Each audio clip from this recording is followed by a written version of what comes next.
ఆధ్యాత్మిక భారతావనిలో అత్యంత పవిత్రమైన వేడుకకు ముహూర్తం ఖరారైంది. 2027వ సంవత్సరంలో జరగనున్న గోదావరి పుష్కరాల కోసం అప్పుడే సన్నద్ధత మొదలైంది. 2027 జూలై 27 నుంచి ఆగస్టు 3వ తేదీ వరకు అంటే 8 రోజుల పాటు ఈ మహాపుష్కర వేడుకలు జరగనున్నాయి. ఈ నేపథ్యంలో భక్తుల కోసం ప్రభుత్వం ఒక అద్భుతమైన ప్లాన్ సిద్ధం చేస్తుంది. అదే గోదావరి టెంపుల్ సర్క్యూట్. దీని గురించి పూర్తి వివరాలు ఈ వీడియోలో తెలుసుకుందాం. పుష్కరాలకు వచ్చే భక్తులు కేవలం పుణ్యస్నానాలు ఆచరించడమే కాకుండా గోదావరి తీరాన ఉన్న విశిష్టమైన ఆలయాలను దర్శించుకునేలా ఈ టెంపుల్ సర్క్యూట్ను డిజైన్ చేస్తున్నారు.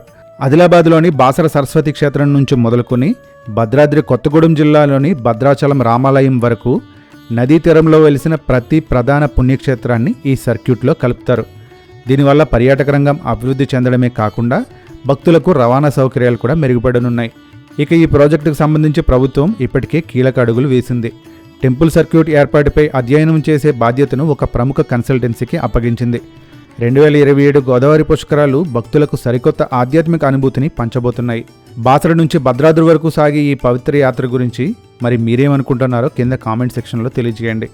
ఇలాంటి మరిన్ని లేటెస్ట్ అప్డేట్స్ కోసం మన ఛానల్ను సబ్స్క్రైబ్ చేసుకోవడం మాత్రం మర్చిపోకండి. జై శ్రీరామ్.